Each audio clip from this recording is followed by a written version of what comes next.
Morning, everyone. So, good morning. This is part of my daily routine. I do this twice a week. People who are experiencing brain fog, loss of taste, loss of smell, there's a lot of things going on, and I'm going to give the expert the chance to tell you guys what they know. Why you're getting causes of brain fog and loss of taste and smell. I got the expert here, Dr. Rozelle. I'm in my car. He just pulled up. I'm about to walk into the Mind Spa. And I want you guys to listen.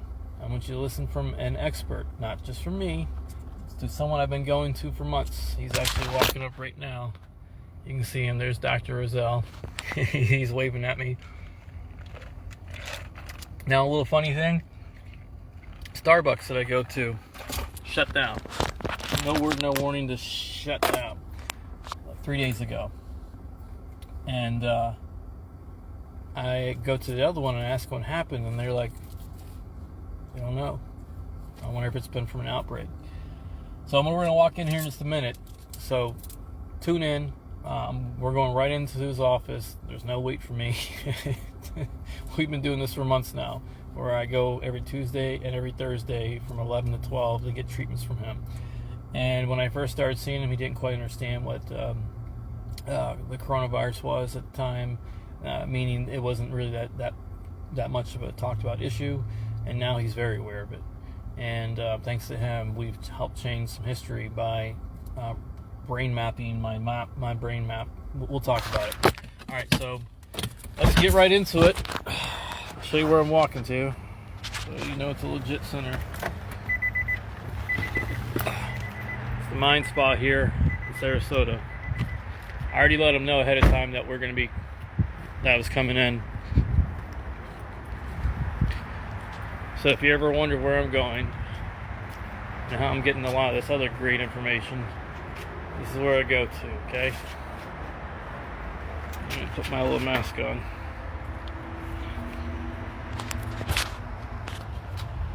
So, this is where I come every Tuesday and Thursday. You know, some good old Buddha stuff. It's a wellness center. This is like, what is neurofeedback? You can go to right here, www.isnr.org. And welcome to the Mind Spa here. Okay. We're working on doing a study for longhorns. Morning, George.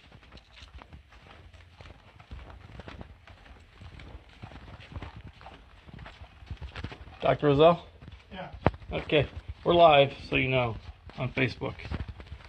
Like I told you we would be. How you doing today, George? I'm doing great. How are you? Well, you know. So this is our routine. I come here Tuesdays and Thursdays, and George treats my brain. But Dr. Rozelle, we have a question that I know everyone's curious to know, and you've already answered it before. Loss of taste and smell. I'm going to turn it to you. Can you explain to the average person what's going on with this virus when they're losing their taste and their smell? What are some of the underlying causes of it? Yeah, it obviously is an airborne virus. Comes in through the nasal passages, which then goes through the olfactory bulb right into the brain. And it can, the smell and taste are very much interlinked. And usually if you lose one, you lose the other. So the virus can affect that, and that's just one pathway into the brain. And it also can go through the ACE2 pathway and get into the bloodstream as well and cross the blood-brain barrier. Yeah, so there's definitely a lot of ways it can affect the brain, and it produces both acute and long-term neurocognitive challenges for the brain. Now, is it reversible? Can people get their taste and their smell back? It seems in most cases, yes. Not entirely all the time, but usually it's something that can come back. And this is getting to be very well documented around the circles of the experts, known direct correlation with the coronavirus. Like it's pretty much a number one, number two, something. If you want to know if you're a long hauler and it's happening continuously, that's a good sign to know that you're having some issues there. Fair to say? Yes. All right, I'm gonna let You have to be careful with it, though. I read one account of a woman who lost her sense of taste and thought, well, I'm going to have some spicy Thai food, and she regretted it the next day. But there was no built-in alarm saying, hey, this is too hot for you. and I, me as a long hauler myself, I've experienced it, I think 4 different times so far where it's gone completely. Starting, so I'll let you go ahead. Let me get rid of this ad here on the. I'm going to go ahead and just flip it around so you guys, I told you guys are going to start seeing what I get doing in my life. I'm going to let George get to work on me and what he starts. Okay. And I'm just going to kind of hold this right here so you can do your placement. So people ask me, what's the therapy I'm getting, Dr. Rozelle? Why is it benefiting me? What does it do kind of stuff? Well, this is a brain-based therapy. I do two things. I do neurofeedback, which is a process of recording brain activity and selectively feeding information back to the brain in such a way that we can get the brain to get out of stuck patterns and begin to rewire itself. The other component is called neuromodulation, which is a way of stimulating the brain without necessarily getting input from the brain, so we don't have to apply sensors, but we can use some ways of stimulating the brain that are backed by solid research and shown to be effective at helping the brain heal itself. Is the brain fog being caused by inflammation in the brain? Brain fog can be related directly to the inflammation in the acute process, but then there's long-term effects of it, and also from ischemia or reduced blood flow into the brain, which and reduced oxygenation. So we've got a lot of things that can produce brain fog. When we look at a map, we usually see slowing, particularly in the frontal lobes, which affects your executive functioning, and we see it in the temporal lobes, which can affect memory and emotional regulation and sense of balance, sense of orientation in space, depending on if it's right or left. It affects a lot of those things. Now, what do we want to accomplish in our research study that we want to do with long haulers? Well, I would like to accumulate enough QEEG or brain map information so we can get a better idea of what the COVID brain looks like.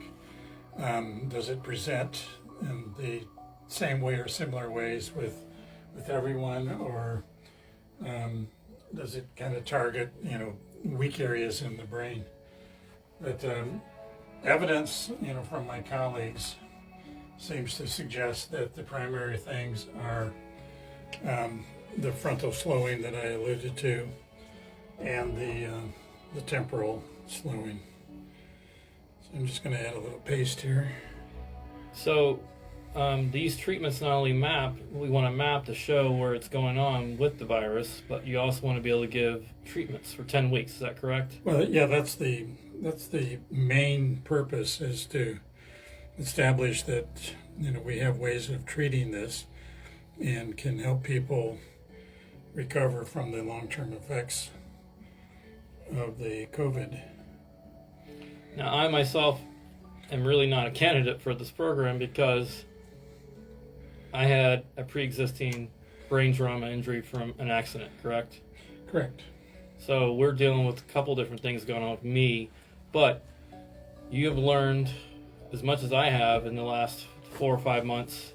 What's going on with this virus is way more than is being talked about. And as a clinician, you follow the data. You follow treatment protocols and you try to see where the science leads you. Is that a fair assessment to say? Yeah, that's a fair assessment. But I also, with 30 years of experience, follow my clinical intuition quite a bit. And it usually matches up well with the data. And early on, we knew there was a lot going on between you and me as far as my treatment protocols. To start with, you had a serious head injury, which clearly showed up on our initial brain map. And then that was complicated with the COVID-19 infection. So we had 2 major assaults on the brain that complicated the whole situation. Initially, the brain kind of prioritized addressing the head injury. That's my interpretation of it. So we did about 20 treatments, repeated the map, and the metrics that were placing you solidly in the head injury group were no longer significant, which told me that the brain was healing from the head injury, but there were still very significant issues, with slow wave activity, particularly in the temporal and parietal lobes. So that, I think, is what we're dealing with now in terms of the effects of the COVID. Now, you've done treatments for football players, you've done TBI, I mean, you've done a lot in the changing of your field. You're a senior fellow. That's not something that just gets handed out like a piece of candy. That's like the brass ring in your industry for your peers, right, Dave? Yeah, you have to earn it. And you earn it, by demonstrating, education, training, experience, and current competence. Yeah.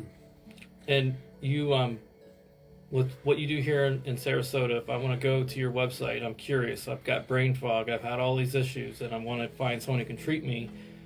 Where do I go to your website?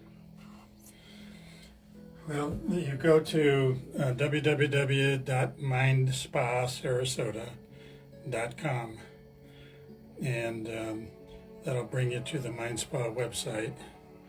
Full name is Mind Spa Integrative Wellness Center, and there's a wealth of information there, including, if you want to go to the next step, an online intake form, which you can complete and it gets sent to us, and then we can schedule a consultation. That gives me the advantage of having a little information going in, so we can make it a more productive initial consultation.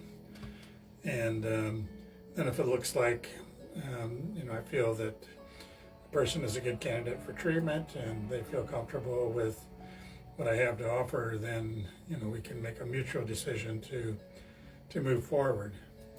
Now, you're already seeing someone else, we won't mention any names, a little different scenario, but one thing that you're doing for treatment,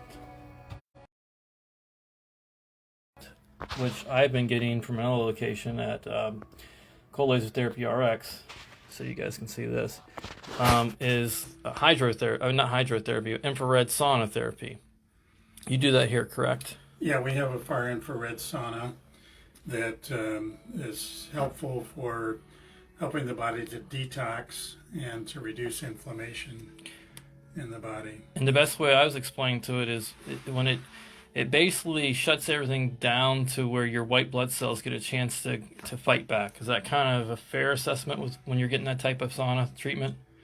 Yeah, I never describe it in those terms, but that's a fair assessment.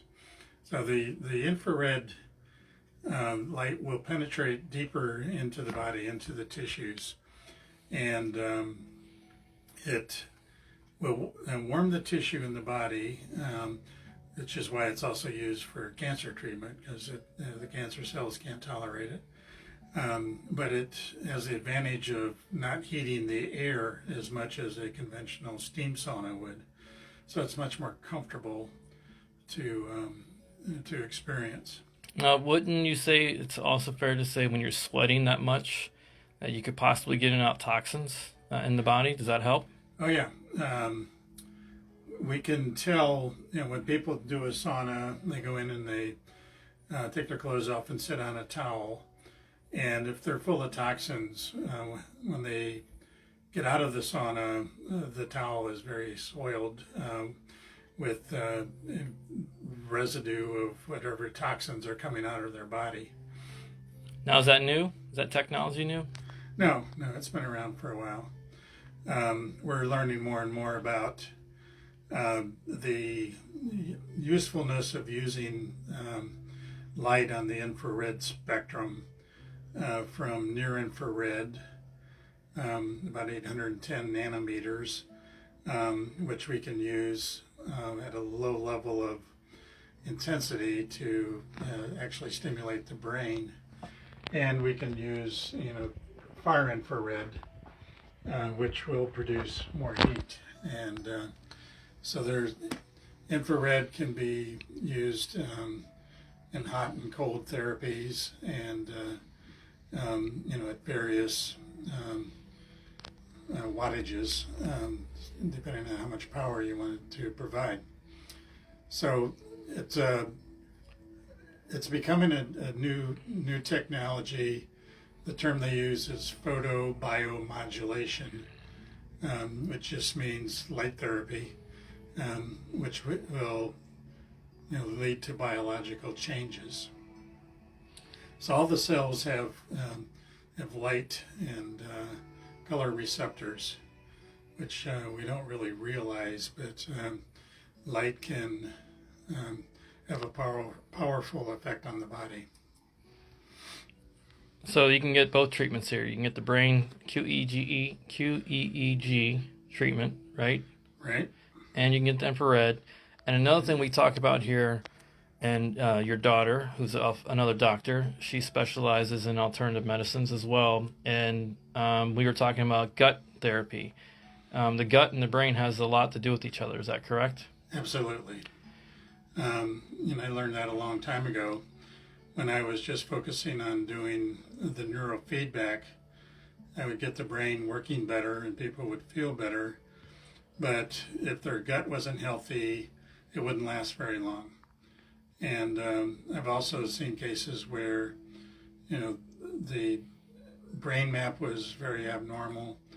The treatment was treating the gut, and the brain map improved, which was pretty convincing for me of the gut and brain interaction. So it's important to address both of those things.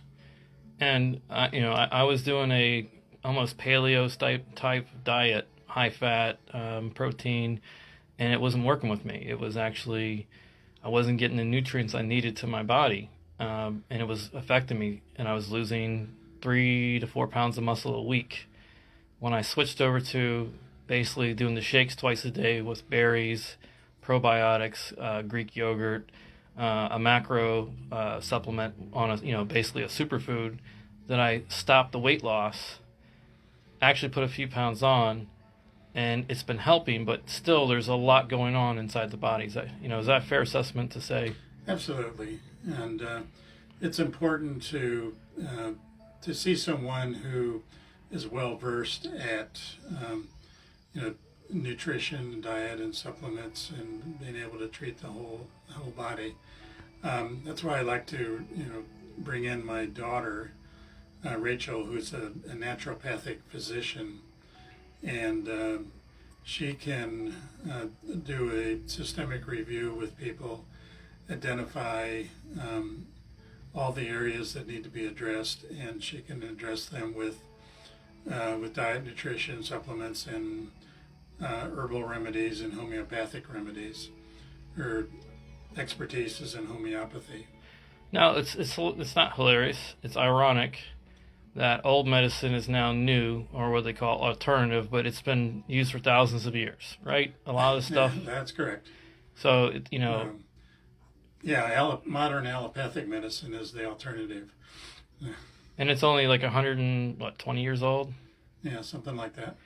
So long haulers are quickly catching on that, oh, this medicine that you guys are doing, aka alternative medicine, seems to be working better than going to the hospital every 4 to 6 weeks, because we can't afford the $200,000 bills, plus we get tired of being gaslighted.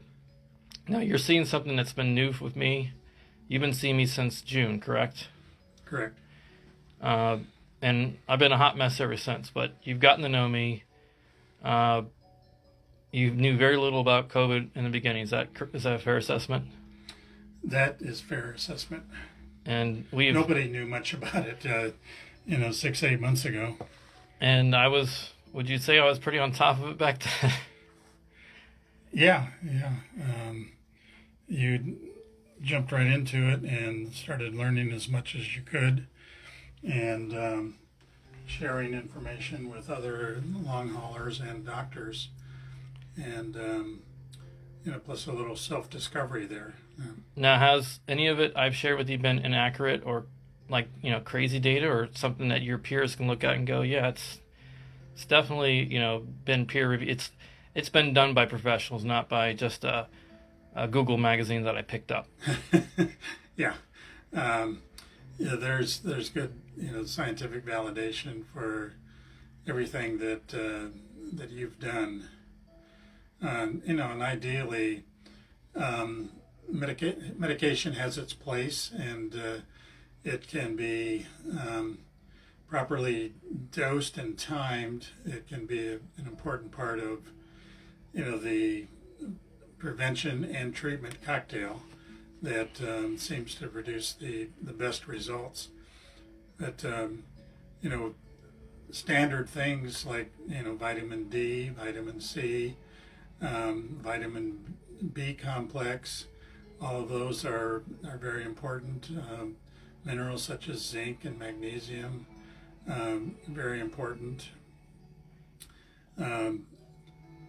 Quercetin, which is found in a lot of fruits and vegetables, but it can also be in a supplement. All of these have been shown to be effective in terms of taken as a cocktail to boost your immunity and improve your chances of fighting the virus if you do get exposed to it. Now, they like to compare this virus to the common cold, meaning the media's done this, and on their own part, I feel that it's caused a lot of disinformation out there. From what you've seen through your peers on looking into the coronavirus, would you agree this is a common cold? No. There's similarities in that they're both coronaviruses, but that's about where it ends. The common cold, we're well adapted to. We'll have symptoms for a few days and then we get over it. The COVID virus is it's really nasty. It's more highly contagious, and it can get into all parts of the body. We tend to think of it as a respiratory virus, but it affects everything. Well, that's why I keep telling the audience, per se, that it doesn't really act like the SARS-CoV-2. They say it acts more like a retrovirus, meaning it gets into your blood. They're saying this is an airborne, gets in your lungs and stays there. That's not true. They know this. I mean, epidemiologists, virologists, study groups from all over the world have proven this to be not accurate. So I think they're going to have to start eventually changing their outlook of calling this the SARS-CoV-2 and modify its medical terminology, because it doesn't walk like a duck, doesn't talk like a duck compared to the 2002 or 2003 or 2009 or the other SARS that have come out, the COVID viruses. Is that fair and sane? Yeah, it certainly is unique, and they've identified several strains of it, it can mutate and replicate, and it's a formidable opponent. And we're not trying to scare anyone here. We are trying to give you guys information. I'm trying to keep the awareness out there so people, if they do get sick and they lose their taste and smell, I say the number one sign and symptom of the SARS-CoV, the coronavirus, whatever you want to call it these days, is the losing the taste and smell. Now, you can be asymptomatic. You can have it. It doesn't affect you. Gets into your immune system, and your immune system does what it's supposed to do, but then 30 to 65 days later, it starts attacking you. It's a virus. Like every other virus, they don't just change their operation of method of operation, right? They have a pathology of how a virus interacts with your body. Do they just disappear? They don't disappear. And oftentimes, major damage is done by our own immune system. The immune system gets really jacked up and overactive, and it can cause damage by itself. So, important things to remember in terms of, trying to improve your chances. One is try to avoid getting it, so that's social distancing and masking, but also reducing viral load, which again, social distancing and masking, will reduce your viral load. But if you have, a strong immune system, then you're going to fare much better. It is interesting that some people, are infected, have no symptoms, although they can still spread it. But we need to look at, why do some people get very sick and die, and why do some people have virtually no symptoms? There's a lot we need to learn about it. And so, I say that the train's already left the building. This thing's been out. There are people that are sick. They're in Germany. The newest study stated that 1/3 of their population that's had it are considered long haulers. Now, America, they're saying it's upward to 10%. We're going to get numbers in. It's going to happen. The data is flowing in. You and I have been talking about a drug, actually several drugs, but the one that I've been on top of the entire time is, can you tell us the name of it? It starts with an I. Ivermectin. And how long have we been talking about this? Since June, and since I first met you. And up until that point, I had never heard of ivermectin. And after sending the papers to you and stuff, what was your, and you shared this with your colleagues, right? Yes. Mm-hmm. Ivermectin seems to be, an important intervention as far as medication goes. Much more effective than hydroxychloroquine. Ivermectin is cheap. You can get it in generic form. It has a long history of being used around the world, and they're finding that can be an important part of a treatment cocktail. Now, last week, I've been talking about the MAST Plus protocol to anybody who would listen for early treatments, because they agree, all the experts agree, early treatment is best.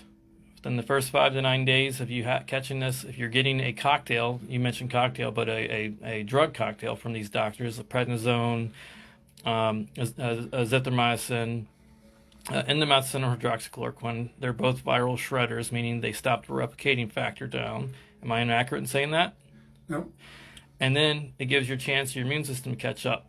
Ivermectin, they're saying across the board, early, mid, late stages is still treatable with ivermectin.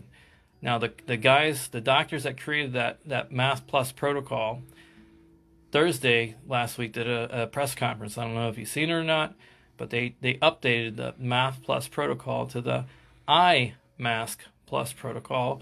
And you know what the I stands for, Doctor? I would guess ivermectin. That's right. Now, they did a press conference. I shared it. Now, these doctors, I'll have to share it with you if I didn't already. They're the experts in their fields. They had the guy who created the MAST Plus protocol on there. They had the frontline doctor that's been treating Math Plus protocol in Houston, saving thousands upon thousands of lives. And they had, I forget someone else, but it was a great press conference. And I don't hear anything about it on the TV. Not a single news outlet has picked up on this great drug. Now, I finally found a place in Fort Myers that I can get my hands on it, but it's not cheap anymore. Guess what the cost was for 52 pills? Cheapest I found. I can't imagine. Imagine it's much more than what you were paying before. The cheapest I found was $210, Yeah. up to $640. So there's some sorcery going on here with... Somebody knows it's effective. And, so we're dealing this battle on all fronts. I don't know if you noticed, but I've been shaking the entire time. This hand's been shaking the entire time. It's something that's a newer result of being a long hauler. I told you about 12 weeks ago, 14, I don't even remember how many weeks ago, I had a stroke. And I was getting treatment through, and you've seen the difference mentally that week after I had it, because I remember talking to you how crazy I felt. Well, Cold Laser Therapy RX in Fort Myers was treating me and helped me recovering on top of your treatments. This is real, people. This guy right here is a godsend to me. I'm sorry that most of you will never have access to someone like Dr. Rozelle, and it was only by chance through a friend that got me in here. But I'm fighting. We're trying to get money raised up for $350,000 to get you into the study of 30 long haulers. So if you want to be a part of the solution and not the problem, start helping us. Help raising funds, help getting grants, being a volunteer. Hope number 4 Humanity 2020 is to help. That's why I created it back in May. So you can do yourself a favor, you can do Dr. Rozelle and me a favor, help donate to create this grant funding so we can get you guys in here and get the science and the data out. Michelle, I wish there was Dr. Rozelle in every freaking community across America. I told him his studies and his science is more important than he ever knew, and that we're just going to change it to the Dr. George Rozelle Institute. That's how important it is. And George is an amazing guy. He allows me to call him George because we've become friends over time. But I want you to see, the rest of this week, you're going to see the crap I have to go through. Tomorrow I'll get to go in for my MRI. Good stuff. Thursday I'll be back here, and Friday I'll be getting cold laser therapy. That's all my days consist of, is treatment. Treatment, treatment. Dr. Rozelle, do I sound like someone who wants to quit? Or someone that's depressed or miserable? No, not a bit. I mean, am I dedicated to try to get through this? Absolutely. All right, guys, this is my time where he links me up and I feel like I'm going into the Matrix. This is the neuromodulation, or using near-infrared stimulation. And this is where I got to say bye-bye because this is my relaxation time. I hope you guys got enough out of this. Have a blessed day.